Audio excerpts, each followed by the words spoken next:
Yağıntılı hava şəraiti aprel ayının 27-ci və 28-də əsasən Böyük Qafqazın şimal-şərqi olan Quba, Qusar, Xasmaz, Şabran, Xızı, Siyəzən, Dağlıq Şirvanda, eyni zamanda Naxçıvanın dağlıq rayonları olan Şahbuzda, Ordubad ərazilərində və Kiçik Qafqazın Daşkəsən, Gərəbəy, Kəlbəcər, Şuşa, Laçın, Xankəndi, Zəngəzur, Zəngilan və Yardımlı Leş, Aslanın Dağ kəndlərində aprel ayının 27-ci və 28-dəki yağıntıların intensiv olması ehtimalı var. Yüksək dağlıq kəndlərdə bu proses qarla müşahidə ediləcək.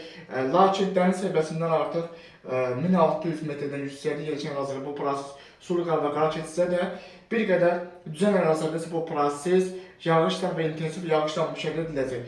Artıq aprel ayının 27-ci və 28-ci gün ərzində bu yağıntılı hava şəraiti davam etsə də, aprel ayının 29-da yağıntıların tədricən fasiləsi gözlənilir. Lakin may ayının ilk günlərində yenidən Böyük Qafqaz ərazisində və Kiçik Qafqaz ərazisində hava şəraitinin kəskin dəyişilməsi ehtimalları var. Bu proses nəticəsində sululuğun bir xeyli artması gözlənilir. Aprel ayının 29 axşamı doğru Naxçıvan ərazisində və Kiçik Qafqaz ərazisində, Xankəndi, Kəlbəcər ərazilərində yenidən qısa müddətli yağış yağması, yüksək dağlıq ərazilərdə qar yağması ehtimalı var.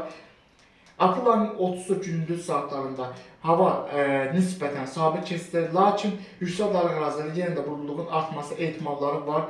Bu riski də nəzərə almaq lazımdır. Dağlıq ərazilərdə səyahət edənlər bunu nəzərə almalıdırlar ki, ümumilikdə aprel ayının sonu və may ayının ilk günlərində hava şəraitinin tez-tez dəyişilməsi gözləniləndir. Çünki isti hava dalğaları ilə soyuq havanın Qafqaz ərazisində tez-tez yer dəyişməsi gözlənilir ki, bu da anidən hava şəraitinin dəyişilməsi ilə nəticələnəcək. Artıq may ayının, xüsusilə də may ayının 1-i axşama doğru əvvəlcə Azərbaycanın şimal və qərb rayonları ərazisinə doğru Gürcüstan ərazisindən güclü, lokal xarakterli topa yağış buludlarının daxil olması gözlənilir. Nəticədə Gəncə, Qazax ərazisində, Böyük Qafqazın Balakən, Zaqatala, Şəki, Qax, Oğuz, Qəbələ, İsmayılı, Şamaxı, Xızı, Quba, Qusar, Xasmaz, Şabran, Dağlıq Şirvanda, Kiçik Qafqazın Daşkəsən, Gərəbəy, Kəlbəcər, Şuşa, Laçın, Xankəndi, Zəngəzur, Zəngilan və Naxçıvanın Sədərək, Ordubad, Şahbuz, Şərq ərazilərində və mərkəzi alanın xüsusilə də Gəncə ərazisinin yaxın əraziləri olan Mingəçevirdə,